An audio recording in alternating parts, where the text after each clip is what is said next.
Bom dia, meus irmãos, paz do Senhor Jesus Cristo. Vamos lá, talvez essa seja a última aula dessa teologia da criação. Então, abra a Bíblia de vocês lá em Hebreus. É um texto que eu abri, o estudo, e é o texto que eu pretendo reforçar aqui com vocês, porque sabemos como a teologia da criação, ela é bastante densa, ainda mais no meio acadêmico que nós temos hoje. Mas esse texto ele nos mostra que, na verdade, nós precisamos de um dom para crer nessa doutrina, assim, um dom para a salvação. O texto de Hebreus, capítulo 11, versículo 3, diz assim para a gente: Pela fé, entendemos que o universo foi formado pela palavra de Deus, de modo que aquilo que se vê não foi feito do que é visível. Pela fé, nós entendemos que o universo foi formado.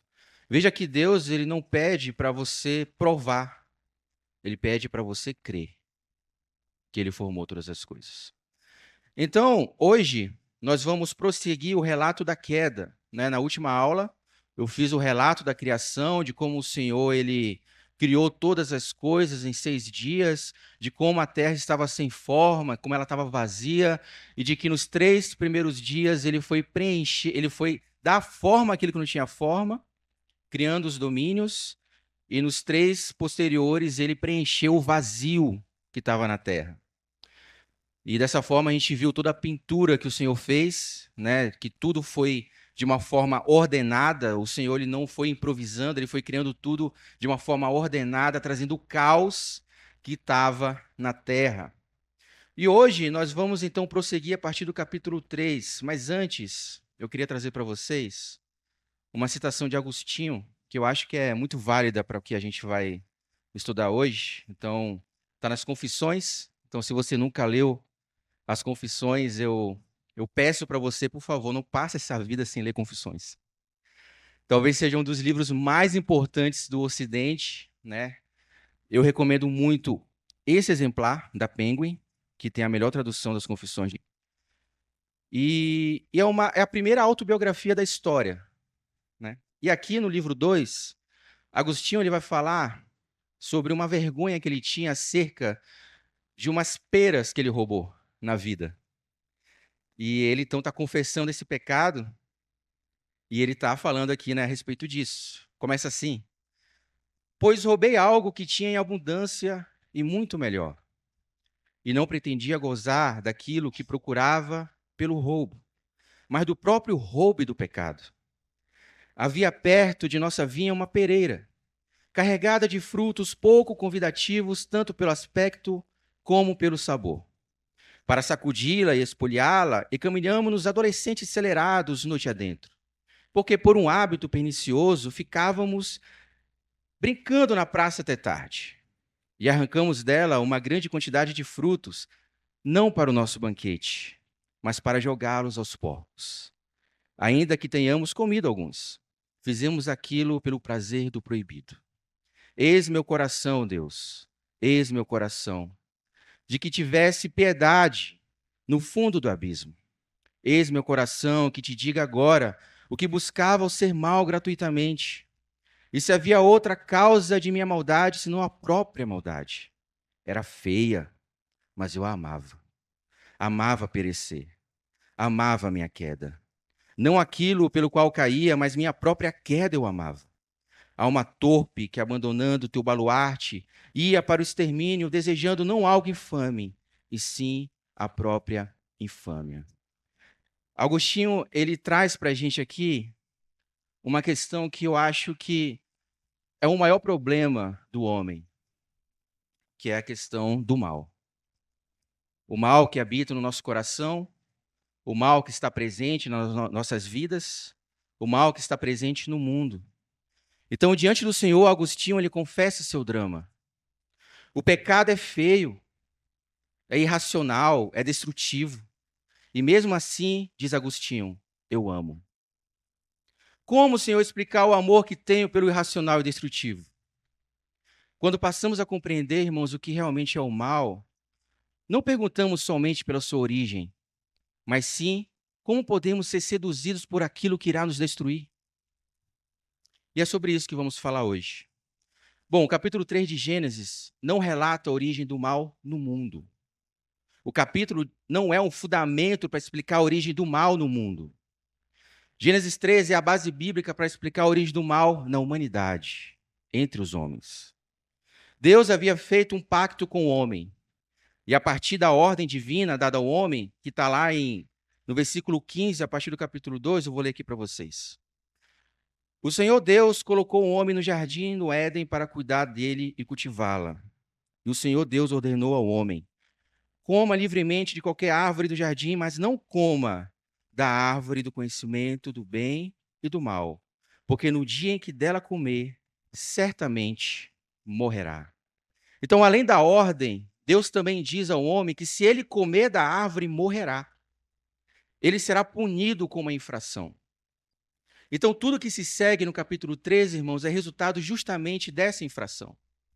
Do ato do homem tomar de um fruto que não lhe pertencia.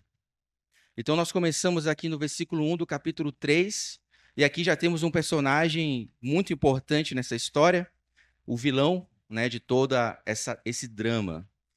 Diz assim, Gênesis 3, versículo 1. Ora, a serpente era o mais astuto de todos os animais selvagens que o Senhor Deus tinha feito. E ela perguntou à mulher: foi isso mesmo que Deus disse? Não comam de nenhum fruto das árvores do jardim? Veja que a serpente aqui, ela é obra das mãos de Deus. O texto é claro. Os animais selvagens que o Senhor Deus tinha feito. E ela se tornou astuta antes da queda. Mostrando o quê? Que o mal já estava presente nela.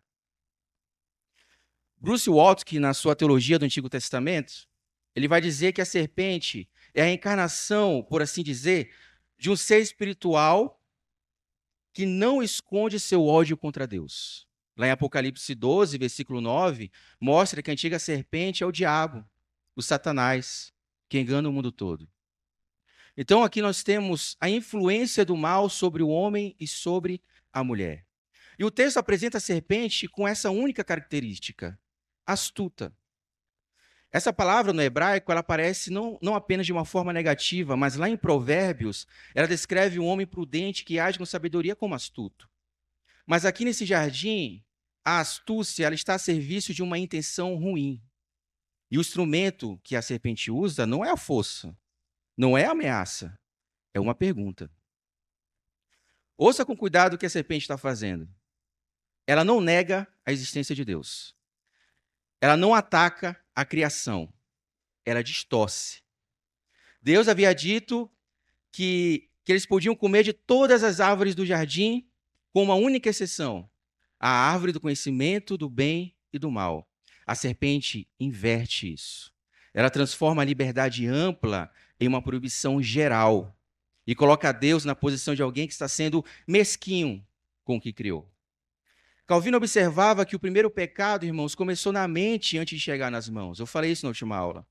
A serpente, ela não ofereceu o fruto, ela não foi até a árvore, pegou o fruto e deu à mulher. A serpente ofereceu uma interpretação errada acerca de Deus. Diferente. Uma estratégia que ela usa até os nossos dias. E, irmãos, quando a imagem de Deus é distorcida no imaginário do homem, tudo que vem depois fica comprometido. Por isso que é importante a gente estudar o texto bíblico, entendendo o seu contexto, entendendo a sua autoria, para quem foi escrito. Por isso é importante que uma igreja tenha como uma dieta o sermão expositivo. Isso blinda a nossa mente contra todo tipo de interpretação errada. E a resposta que Eva carrega já é o efeito da distorção. Versículos 2 e 3, diz assim: respondeu a mulher à serpente: podemos comer do fruto das árvores do jardim, mas Deus disse: não comam do fruto da árvore que está no meio do jardim, nem toquem nele. Do contrário, vocês morrerão. Deus havia proibido de comer. Eva proíbe até de tocar. Algumas pessoas interpretam o que Eva disse como uma tentativa de reforçar a proteção. Não, a gente não pode nem tocar nessa árvore, senão a gente vai morrer. Mas, irmãos, o efeito aqui é muito oposto. Por quê? Quando uma proibição exagerada, além do que foi dito, ela começa a parecer arbitrária. E uma regra que parece arbitrária é uma regra que futuramente vai ser questionada. Mas aí por que a serpente, então, irmão, tenta a mulher e não Adão? No versículo 20 do capítulo 2, nós podemos ver que o homem está num caos, assim como a terra antes da criação, e Deus então traz ordem ao caos do homem. O versículo 20 diz assim: Assim o homem deu nomes, no capítulo 2, né? Assim o homem deu nomes a todos os rebanhos domésticos, às aves do céu e a todos os animais selvagens. Todavia, não se encontrou para o homem alguém que auxiliasse e que lhe correspondesse. Então o Senhor Deus fez o homem cair em profundo sono, e quando este dormia, tirou-lhe uma das costelas, fechando o lugar com carne. Com a costela que havia tirado do homem, o Senhor Deus fez uma mulher e levou até ele. Disse então o homem: Esta sim é osso dos meus ossos e carne da minha carne. Ela será chamada mulher, porque do homem foi tirada. Irmãos, lendo esse trecho, nós podemos ver que o homem não tinha com quem corresponder. Ele não tinha uma auxiliadora. Os animais, eles não poderiam corresponder ao homem. O homem estava sozinho. Deus então lhe dá a mulher, aquela que ia auxiliar ele, aquela que ia trazer ordem ao caos que estava dentro dele. Por isso o animal jamais vai substituir aquela que traz ordem ao caos. A mulher foi criada para trazer ordem ao caos do coração do homem. Então o interesse de Deus era que o homem e a mulher pudessem viver na sua relação algo semelhante à relação entre o Pai, o Filho e o Espírito Santo, em que ambos tenham uma relação de comunhão, uma relação de correspondência entre eles. Mas daí vem a tentação. E a tentação é usada com a verdade, como isca. Versículo 4 e 5 diz assim: Disse a serpente à mulher: Certamente não morrerão. Deus sabe que no dia em que dele comerem, seus olhos se abrirão, e vocês, como Deus, serão conhecedores do bem e do mal. Aqui a serpente, ela deixa de sugerir, irmãos, e passa a contradizer Deus de uma forma mais direta. Deus havia dito que comeriam e morreriam. A serpente diz o contrário. E então ela apresenta uma explicação que parece favorável ao ser humano. Deus estaria escondendo algo bom de vocês. Ele está sendo mesquinho com vocês. Então, o que torna essa tentação perigosa, irmãos, é que ela mistura mentira com verdade. É verdade que os olhos deles se abriram depois que eles comeram. O próprio texto confirma isso no versículo 7. É verdade que eles passaram a conhecer o bem e o mal de uma forma nova. O próprio Deus confirma isso no versículo 22. Então, irmão Mário, onde é que está a mentira? Na interpretação do que isso significa. Veja só, novamente, a importância da interpretação. A serpente apresentou o conhecimento do bem e do mal como algo que Deus estava guardando por egoísmo, como se fosse uma prerrogativa divina apenas que ele não queria compartilhar com a sua criação. Mas o conhecimento do bem e do mal, irmãos, no contexto bíblico, não é simplesmente uma informação moral. É a prerrogativa de definir o que é certo, o que é errado. É a autonomia moral absoluta. É ser a própria medida das coisas. É a gente definir o que é bom e o que é ruim. Gerhardus Voss, né, cara, a teologia bíblica dele é sensacional. Ele diz que a tentação do jardim foi um ataque à estrutura inteira da relação entre Deus e ser humano. Essa pergunta que a serpente fez parece muito sutil, mas ela não é pequena, irmãos. Nós podemos ver que era uma proposta de inversão completa da ordem criacional. Era o ser criado querendo ocupar o lugar do Criador. Gênesis 3:6 descreve um momento com uma precisão aqui perturbadora. Quando a mulher viu que a árvore parecia agradável ao paladar, era atraente aos olhos, e além disso, desejável para dela se obter discernimento, tomou do seu fruto, comeu e deu ao marido, que comeu também. Irmão, se você for lá em 1 João, capítulo 2, versículo 16, João vai trazer a questão do mundo caído sendo a cobiça da carne, a cobiça dos olhos e a arrogância da vida. João, ele não estava trazendo uma teologia nova. Ele estava nomeando o que havia acontecido aqui no jardim. O padrão original da tentação que se repetiria ao longo de toda a história humana. Vamos lá. Agradável ao paladar, cobiça dos olhos. Atraente aos... cobiça da carne. Atraente aos olhos, cobiça dos olhos. E também desejável para dela se obter discernimento, arrogância da vida. Essa é a característica do mundo caído. E são essas as características que Eva viu na árvore no momento que ela foi comer. Então, irmãos, e tem mais uma coisa interessante, né? Que quando eu fui ler, eu fiquei assim abismado, né? A mulher, ela age em dois movimentos aqui, tá? Primeiro, o ato do amor próprio. Ela segue o curso do seu desejo, sem mais regras, sem mais limites. A serpente havia ressignificado o pacto e agora ela se sentia livre. Segundo, a mulher ela inverte a ordem do matrimônio. Então, em vez de receber do marido, ela passa a dar ao marido. Se antes a responsabilidade de prover era do homem, agora ela ocupa esse papel. O homem, por sua vez, também cai em tentação.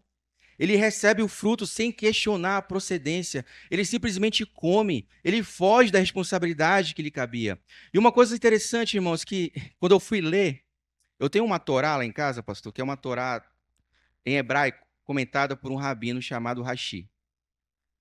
Eu fui ler essa Torá, e esse rabino, quando ele vai interpretar esse texto, ele traz uma palavra no hebraico, que é rima, que significa com ela. O rabino colocou lá, Adão estava com ela quando ela foi tentada. Estava com a Eva quando ela foi tentada. Adão não estava no outro lado do jardim alimentando um leão. Ele estava junto com ela. Aí eu fiquei, não, peraí, tem alguma coisa errada. Deixa eu ver aqui uma autoridade aqui cristã que possa me ajudar nessa interpretação. Fui lá com Calvino. E Calvino, comentando, também diz que a mulher estava presente com a Eva quando ela foi tentada pela serpente. Muitos interpretam dessa forma e é uma forma crível. Fui com R.C. Sproul, mesma coisa. Matthew Henry, mesma coisa. Irmãos, Adão estava presente. Paulo, em 1 Timóteo, capítulo 2, versículo 14, diz que Adão não foi enganado. Eva foi enganada, porque Adão caiu de olhos abertos. Irmãos, o homem, quando ele cai na tentação, ele cai de forma voluntária. O homem, ele falhou não apenas, irmãos, no sentido de proteção, mas ele falhou como marido, ele ficou em silêncio. Ele comeu. O guardião do jardim, o vice-regente da criação, o portador da imagem que Deus ficou calado quando deveria ter falado e comeu o que não deveria ter comido. O Matthew Henry, ele diz que Adão observava de forma passiva e silenciosa. Adão falhou como marido, como líder espiritual e como sacerdote guardião. Calvino chama essa atitude dele de uma rendição covarde. Covarde. Eu fui na minha Bíblia checar esse versículo, não encontrei. Não encontrei essa expressão. Fui na Nova Almeida atualizada, fui na Revista atualizada, fui na Corrigida Fiel. Eu só encontrei numa versão em português. Se você tiver seu celular com a sua Bíblia aí, você coloca na Nova Versão Transformadora e lê esse versículo, que vai falar exatamente isso, que Adão estava com ela quando a Eva foi tentada. É uma questão que nos deixa muito, né? Nossa, é muito mais sério do que a gente pensava. Adão não estava longe dela, estava presente, ouviu tudo. Ouviu a serpente tentando Eva e não fez nada. Nada, irmãos. Então nós chegamos no versículo 7, que diz: os olhos dos dois se abriram e perceberam que estavam nus. Então juntaram folhas de figueira ao cobrir-se. E uma coisa importante aqui ainda acerca de Adão, irmãos, é que hoje faltam homens que saibam liderar na crise. Não pela truculência do machismo, não estou dizendo isso, mas pela virilidade bíblica. A do homem que trata a mulher como Cristo tratou sua igreja. E Adão não reagiu dessa forma. Mas aqui nós podemos ver que os olhos dos dois se abriram, mas o que eles viram primeiro? A si mesmos. E a primeira experiência dessa visão foi vergonhosa. Isso vai contrastar diretamente o versículo 25 do capítulo 2, que vai dizer: o homem e sua mulher viviam nus e não sentiam vergonha. Então, antes do pecado, havia uma integridade entre eles e Deus, entre eles e a criação, entre eles e a si mesmos. A nudez era uma inocência. Gerardo Voz vai falar que a vergonha por causa da nudez é, na sua forma sexual, o modo mais primitivo no qual a perda da inocência se revela. Eles não se escondem um do outro, eles se escondem de Deus. E eles pegam uma folha de figueira para se cobrir. O ser humano, irmãos, depois do pecado, depois que a integridade se quebra, depois que quebra o pacto, o primeiro sinal dessa quebra é a vergonha, e ele se cobre com folhas de figueira. Esse é o primeiro ato religioso da história humana. O ser humano tentando, com seus próprios meios, cobrir o que expôs. Essa imagem vai se repetir ao longo de toda a história bíblica. O ser humano, irmãos, em todo momento, ele tenta cobrir a si mesmo com realizações, com moralidade, com uma religião fabricada. É por isso que é importante, trazendo um pouco mais para o nosso contexto aqui, por isso que é importante o princípio regulador do culto. É importante que a gente não traga folhas de figueira para a nossa vida. Deus ordenou a forma como Ele quer as coisas. E quando a gente tenta, irmãos, fazer as coisas como a gente quer, assim como Adão e Eva, como a gente acha que é bom, com a boa intenção, são só folhas de figueira. Não tem durabilidade. E o versículo 8 e 9, então, segue. E há uma voz no jardim.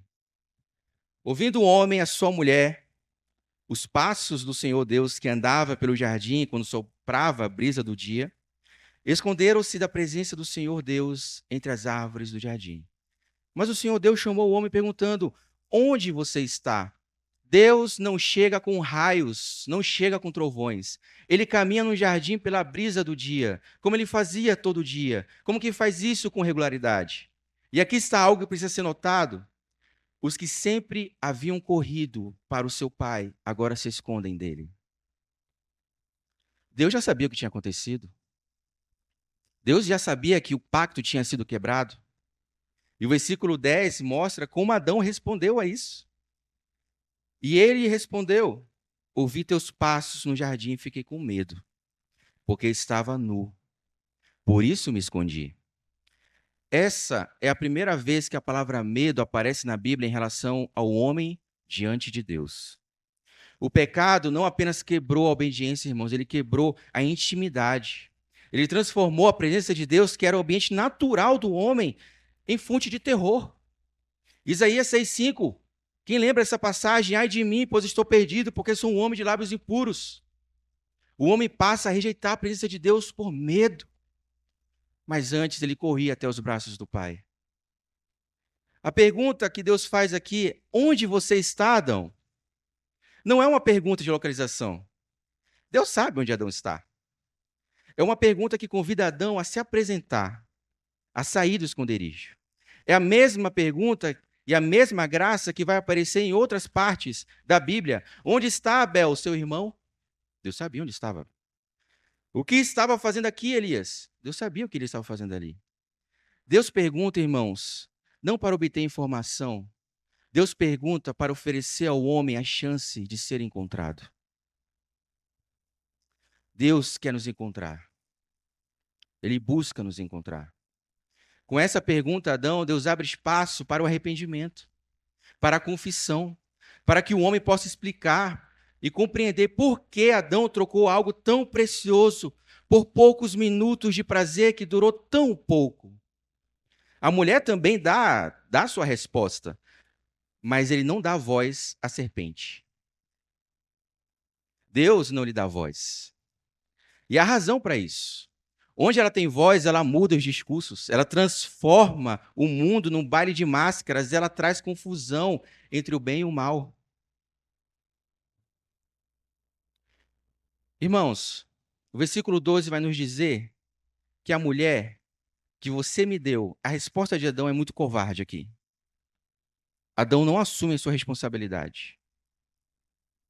Ele é covarde e ele coloca a culpa na sua mulher e em Deus.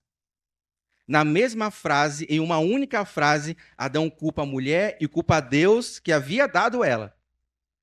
E Eva, interrogada, culpa a serpente.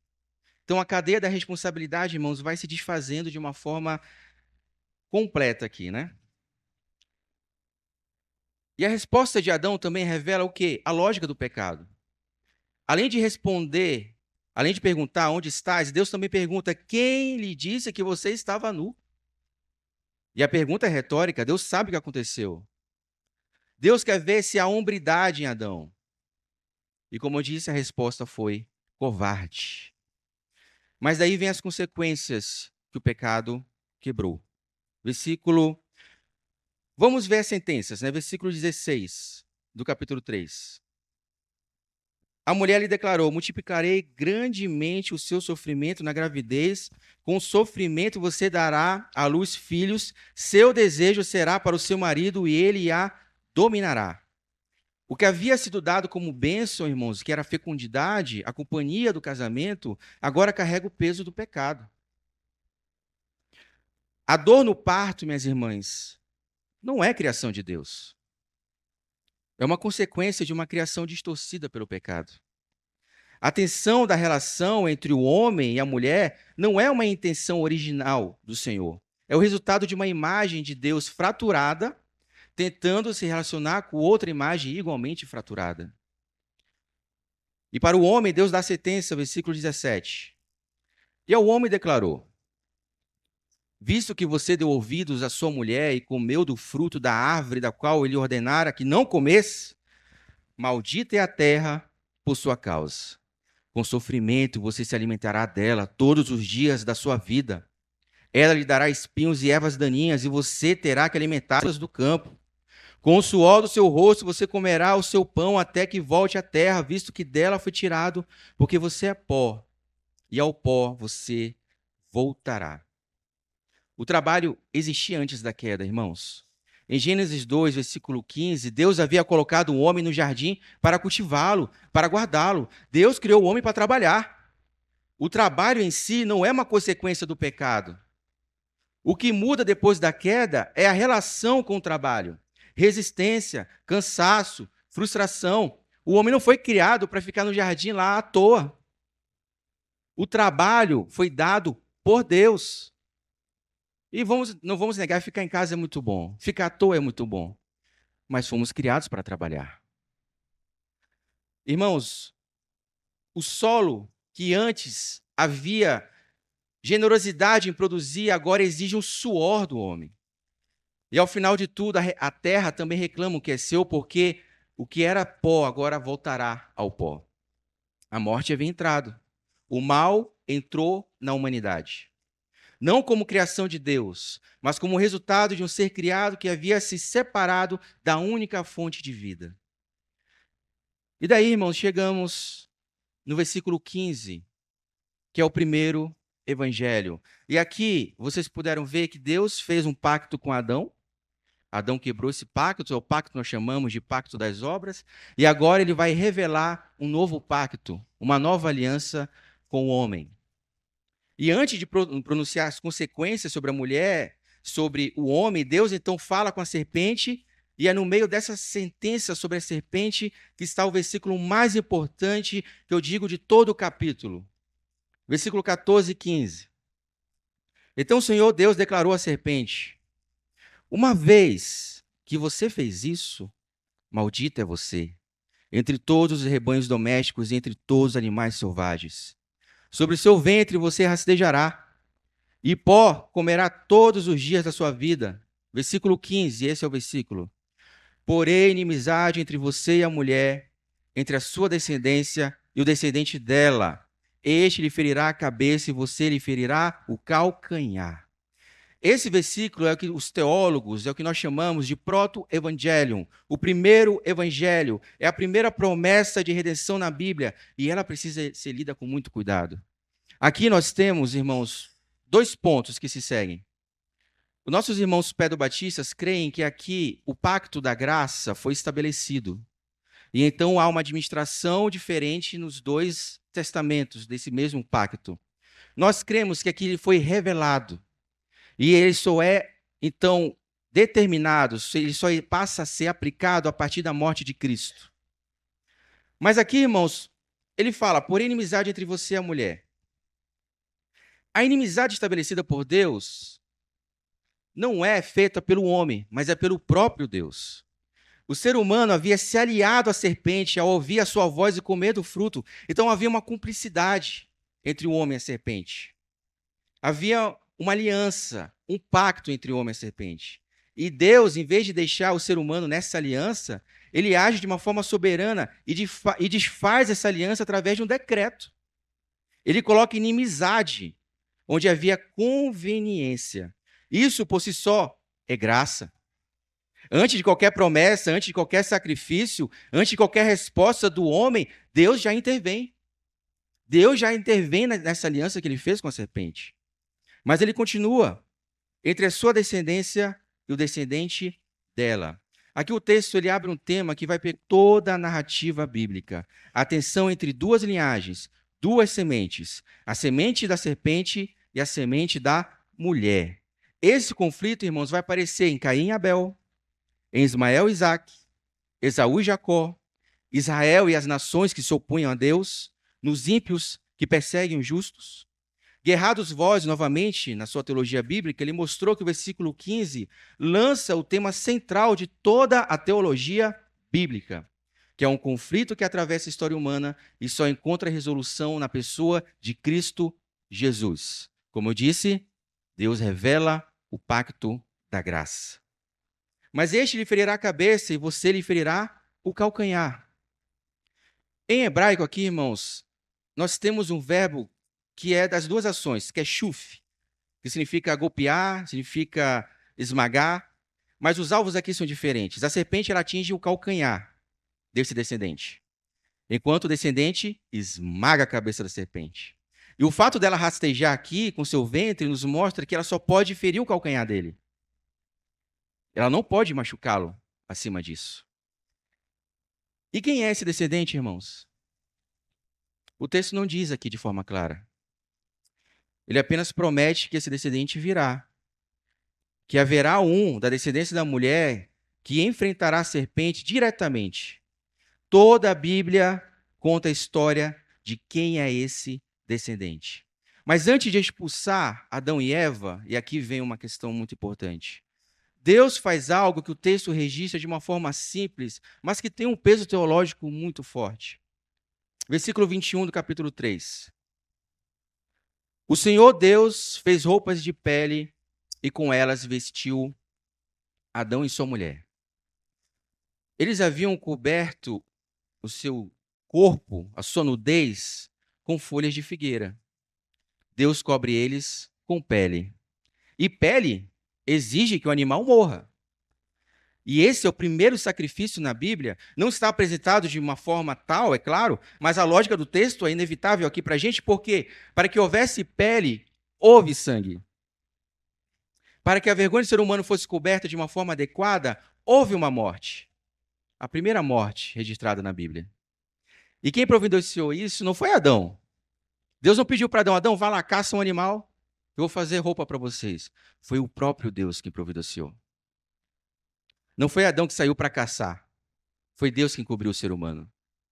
Herman Bavinck, ele dizia que a graça nunca espera o ser humano chegar até ela. A graça vem. E ela veio no jardim antes mesmo que Adão e Eva soubessem como pedir essa graça. Em meio ao julgamento, Deus cobre a vergonha dos seus. E essa cobertura aponta para frente. Haverá uma morte. Haverá sangue. E pela morte de outro, o ser humano será coberto. O que aconteceu no jardim, irmãos, com um animal sem nome, já antecipava o que aconteceria no Calvário com o Filho de Deus. Mas a expulsão, o julgamento que Deus faz com o homem protege essa promessa. Versículo 22 e 24. Diz assim: Então disse o Senhor Deus: Agora o homem se tornou como um de nós, conhecendo o bem e o mal. Olha aí a verdade da serpente. Não se deve, pois, permitir que ele come também do fruto da árvore da vida e coma e viva para sempre. Por isso o Senhor Deus o mandou embora do jardim do Éden para cultivar o solo do qual fora tirado. E depois de expulsar o homem, colocou a leste do jardim do Éden querubins e uma espada flamejante que se movia, guardando o caminho para a árvore da vida. A expulsão aqui, irmãos, parece, né, a primeira leitura, uma punição muito severa. Mas o versículo 22 revela o motivo, e o motivo, na verdade, é a misericórdia. Deus impede o ser humano de comer da árvore da vida no estado em que ele se encontra. Viver para sempre, irmãos, num estado de separação de Deus, num estado de pecado, sem possibilidade de redenção, irmãos, isso não seria vida. Seria um inferno. A expulsão é, nesse sentido, uma graça disfarçada. Deus preserva o espaço para que a promessa do versículo 15, que a gente acabou de ler, se cumpra. E o querubim, a espada flamejante, guarda o caminho da árvore da vida, mas a promessa ainda estava de pé. Haveria um descendente da mulher, ele sofreria um golpe no calcanhar, esmagaria a cabeça da serpente, e quando isso acontecesse, o caminho de volta à presença de Deus então seria aberto novamente. O livro de Hebreus dirá que Cristo, ao morrer, rasgou o véu do templo que separava o ser humano da presença de Deus. Apocalipse termina com a árvore da vida de volta ao alcance do povo de Deus, a nova criação. O que foi fechado em Gênesis 3, irmão, será aberto definitivamente por quem a promessa do versículo 15 anunciou. Irmãos, este não é um julgamento sem esperança. Deus, ele não é um Deus que julga Adão e Eva como um deus grego, como um deus egípcio, como um deus pagão. Irmãos, esse é o Pai do nosso Senhor Jesus Cristo. É o Deus gracioso, que vê os homens irresponsáveis, que vê os homens pecando, tentando enganar, e ainda assim traz juízo com graça, com misericórdia. Ele é o Deus que, ao ver aquelas miseráveis folhas de figueira mal cobrindo o casal, provê a cobertura que eles precisavam. É o mesmo Deus que olhou para a terra sem forma e vazia e disse: Não posso deixar que o caos vença. E agora ele volta a ordenar, a criar, a redimir. Quando o mal nos atinge, irmãos, quando o mal vem em nossas vidas, vem em nossa história, a pergunta mais profunda não é: por que o Senhor permitiu o mal em minha vida? A pergunta mais honesta é outra. E é a segunda citação que eu quero ler de Agostinho aqui para vocês. Novamente, sugiro a leitura das Confissões, tá? É muito importante. E Agostinho vai falar o seguinte aqui no livro 7. Quem me fez? Não foi meu Deus, que não apenas é bom, mas é o próprio bem? De onde vem, então, que eu quero o mal e não quero o bem? É para que eu possa ser punido com justiça? Quem semeou em mim essa plantação de amarguras, se fui feito inteiramente pelo meu Deus tão doce? Se o responsável foi o diabo, de onde vem o próprio diabo?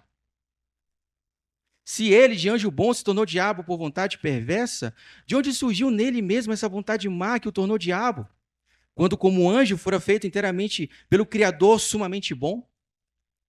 Com essas cogitações, voltava a sufocar e a me precipitar, não, porém, até aquele fundo do erro, onde ninguém confessa a ti, Senhor, porque prefere pensar que tu possas sofrer o mal, a reconhecer que o homem possa também fazê-lo. Irmãos, o problema do mal não é apenas que ele existe como criatura. O problema é que ele é uma afronta ao próprio Deus. Por isso a pergunta certa não é: por que o Senhor permitiu o mal em minha vida? A pergunta certa é: por que o Senhor, sendo bom, permitiu que o mal o afrontasse? Por que permitiu que o mal o tocasse lá naquela cruz, pondo espinhos na sua cabeça, ferindo, vestindo de cuspe por mim, por você? Irmãos, quando falamos do mal, precisamos pisar em ovos. Ninguém aqui é especialista em mal. Para ser especialista em mal, a gente precisaria ser mal.